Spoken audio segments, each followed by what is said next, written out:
I am sure a lot of you know about Sun Tzu's Art of War. It is a classic war manual written almost 2,500 years ago that is still considered relevant today, and highly praised by various military and business leaders throughout history. What many do not know, however, is that Sun Tzu's Art of War is not the only book that is considered as military classic in ancient China. It is just one among 7. So in this video, I'm going to compare and analyze the differences between the 7 military classics. As a bonus, I am adding the Roman military classic De Re Militari into the mix, so we can better understand the differences between the Chinese military philosophy and the West. The 7 military classics were compiled in the early period of the Song dynasty, around the 11th century CE, when it became required reading for imperial officials. The books, however, were actually written centuries before that. Taigong's 6 Secret Teachings, the oldest book in the collection, for example, was claimed to have been written in the 11th century BCE, but historians were only able to trace the text in its final form around the Warring States period. So even by the time they were compiled, most of these books were already well over 1,000 years old. As with most ancient books, there are always questions regarding their authorship and authenticity. But let's put those questions aside for now and focus on the actual contents. Here is a quick overview of the 7 books. Taigong's 6 Secret Teachings is the oldest among the bunch. It was attributed to Jiang Ziya, who was alternatively known as Taigong Wang, the minister and strategist of King Wen, who established the Zhou dynasty in the 11th century BCE. After the establishment of the dynasty, Taigong Wang was made the Duke of Qi, and later many people from this state became influential thinkers in ancient China. He is the first great strategist in the history of China, and he was worshipped as the principal god of military, while Confucius is his civil counterpart. He is also featured as the main character of the classic Ming Dynasty fantasy novel, Investiture of the Gods. The Methods of Sima is sometimes attributed to Sima Rangju, who served in the state of Qi during the spring and autumn period. He was considered as Jiang Ziya's spiritual successor, but the authorship of this book is still disputed. Sun Tzu's Art of War, or Sun Tzu Bingfa, is commonly attributed to Sun Wu, who lived around the 6th century BCE. He was originally also from Qi until he moved to Wu to serve King He and won him many wars. Wu Zi was written by Wu Qi, a minister and general who served in the state of Zhu during the Warring States period. This text was considered to be equally as important as Sun Tzu's Art of War since the Warring States period. Wei Liaozi is thought to have been written by Wei Liao, one of the advisors of Qin Huang, who conquered all of China and became its first emperor. The 3 Strategies of Huang Gong is commonly believed to be the text received by Zhang Liang from a mysterious old man. Zhang Liang went on to serve Liu Bang as a strategist and helped him establish the Han dynasty. Ancient scholars believe that the old man who gave him the text was from Qi and could be a descendant of Jiang Ziya. The last book in the collection is a dialogue between Tang Taizong, the second emperor of Tang dynasty, and one of his best generals, Jing. Tang Taizong is considered as one of the most powerful Chinese emperors of all time for vastly expanding the Tang Empire and heralded the golden age of China. Okay, now that we have established the significance of these books, let's go into the analysis. By going through them chronologically, we can get an idea of how the contemporary politics and social environment influenced the contents of these respective books. Despite it being the oldest, Taigong's 6 Secret Teachings is actually the most complete book. Many of these selected military classics are actually quite holistic. They don't only discuss matters pertaining to the battlefield on the strategic and tactical level, they often also discuss matters in the ruling policy level. And this book states that the creation of a strong military begins with the disposition of the ruler. A moral and virtuous ruler who is benevolent will inspire the trust of the people, and in turn, the army. Civil policies can also become weapons of war when it is used to undermine enemy alliances and bribe their ministers. In general, this book has a pretty complete coverage of almost every aspect of warfare, from the moral governance of the ruler to rewards and punishment, appointment of officers, recruitment and training of soldiers, strategy, schemes and deceptions, tactics, all the way to equipments. Just to clarify, the stars I use for my evaluation here doesn't represent the quality of the instruction. It just represents how much emphasis they put into the respective aspects of warfare.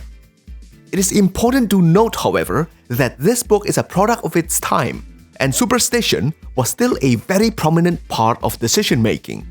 Divination and the appointment of shamans is treated like everyday business. Many of the equipments and tactics discussed in here would also be outdated, because stirrups weren't invented during that time yet. So the cavalry tactics may no longer be as relevant in the Song dynasty, and the role of war chariots had already been greatly diminished since the Han dynasty. The Methods of Sima, in my opinion, is the least interesting book among the bunch. It is really a pared-down version of Taigong's ideas, while placing more emphasis on the administration and appointment of the right kinds of officers. Sun Tzu's Art of War shifts the focus towards strategy and tactics. It departs from previous works by putting less emphasis on matters on the policy level, and it is tremendously pragmatic. To him, the morality of the ruler is only a means to achieve the trust of the army and to get them to fight to death. He also openly discussed plunder as part of his strategy, and he had no time for those benevolence mumbo-jumbo. He approached warfare in a proto-scientific way. Superstition and divination has no place in warfare. Accurate information can only be acquired through espionage, and deception is the essence of warfare. What makes Sun Tzu's Art of War very useful compared to the rest is that it is really easy to understand. Besides the formatting that makes the text easier to read, he also explained the rationale behind his instructions. So that's why the book stayed relevant up till today, because we can apply those elementary principles to other projects. Some scholars argued that the art of war is not the creation of a single individual, but it is the result of a long line of military tradition, attributed to the same name.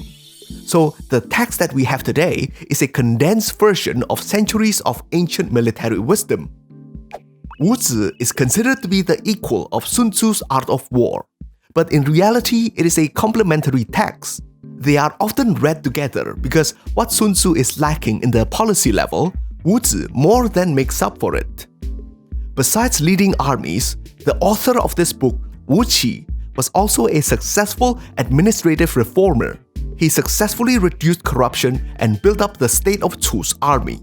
He considered the military to be essential to the preservation of the state, and conversely, the right kind of policy is necessary to help the army thrive. To develop a strong military, a ruler needs to go beyond establishing an effective reward and punishment system. He also needs to create a strong military culture where warriors are glorified. The book also goes into other topics, but the interesting thing here is that he considered divination as a regular tool of the army. But this is the last time that we will ever see the use of divination in war. Superstition no longer has any place in warfare in later books, and divination was even heavily discouraged. Wei Liaozi once again put more emphasis on the policy level. He argued that the virtue of the ruler and the discipline of the army are the key ingredients to a strong army. He goes into great length into training the army to listen to orders properly and encourage the generals to treat the soldiers as their equals. Why would anyone risk their lives for you if you treat them like dirt? In certain respects, his approach seemed almost Confucian. The three strategies of Huang, on the other hand, took a very Taoistic approach. It emphasizes on flexibility, and I guess you could even say moral flexibility. And maybe that's why Zhang Liang advised Liu Bang to break his promises and treaties multiple times. Instead of requiring the ruler to be a moral beacon for the people, it advised them to treat the people as they are, and motivate and even manipulate them according to their nature. Whether they are brave, greedy, or even foolish, as long as you know how to deal with them, they can be used to your advantage. It is a short book that is mainly focused on how to use people. Before we proceed to the last military classic, let's take a look at the Roman book De Re Militari, for comparison's sake. This multi-volume book was written by Publius Flavius Vegetius Renatus, who lived in the late 4th century CE. Unlike those Chinese military classics, this book doesn't say anything regarding matters on the policy level. It is mainly concerned with the practical aspect of organizing a military from the ground up. What officers to appoint, soldiers to recruit, and the various equipments and tactics they should be trained in. Other Roman military books also seem to be mainly concerned with things on the tactical and strategic level. It seems that there is a clear divide between the Senate and the military, even though Rome was already ruled by emperors during the time the book was written. There is not much said on the use of spies and subterfuge either. I guess it kinda makes sense, since the Romans mainly fought enemies from vastly different cultures. I don't think a Roman senator could go to the Gauls and become a minister there, or even be an insider informant. The different states during the Qin Dynasty and all the way to the early Han had similar cultures. There might be variations in the written character and local dialects, but the difference is small enough to allow ministers to regularly travel to another state to find employment. However, these kind of schemes became less relevant in China too, during the Tang Dynasty, when their main adversaries became people from vastly different cultures with limited diplomatic accessibility, such as the Go-Turks. So perhaps that's why questions and replies between Tang Taizong and Li Jing focused mainly on unit organization, tactics, and equipment. This book has a question and answer format, where Tang Taizong would ask Li Jing a question, and the general would elucidate him with a brilliant reply. This book makes a great final reading because it discusses the lessons taught in all those other classics and how they can be synthesized to address contemporary situations. For example, the Tang army preferred to use barbarian cavalry and Han crossbowmen. This is considered conventional warfare because it capitalized on the respective units' strong suit. But in situations where unconventional warfare is recommended, as according to the other classics, they can easily turn it into unconventional by switching the banners and uniforms of the units. The text has a bit of Taoist bent in general, and it makes sense, since early Tang Dynasty was more influenced by Taoism rather than Buddhism. Buddhism only became more influential later. And the reason why Taoism was more influential was kind of funny actually. The royal family believes that they descended from Laozi, the author of Taoism's most important text, Dao De Jing. And that's just because they share the same surname, Li. Laozi's personal name was Li Er, and Tang Taizong's was Li Siming. Obviously, the 7 military classics are not the only military books that was ever written in China. There are also more practical military books that featured formations, siege weapons, and early gunpowder weaponry, such as Wu Jing Zong Yao. Around the same time, the 7 military classics were compiled. There are also other strategic classics, such as the 36 Stratagems, which is filled to the brim with schemes and deceptions. I highly recommend this one, it is an interesting read. The reason why these 7 books were chosen was most likely due to the Song Dynasty favoring civil officials over military. In this period, even the highest military position were reserved to civil officials. And perhaps it was due to this that the empire became one of the most prosperous countries in the world at the time, if not the most. However, this period was also the weakest dynasty militarily due to the corruption and distrust of the military. It wasn't until the later half of the period, during the Southern Song dynasty, that they regained strength and was able to defend against the main forces of the Mongol Empire for over 40 years. I guess in the end, reading all those war manuals is kinda useless unless you put it into practice, eh? Anyway, hope you guys found my analysis to be useful. I am CJ, and we release a video on this channel every week. So subscribe if you would like to get more cool histories from Asia and other parts of the world. Until next time, stay cool, my bros.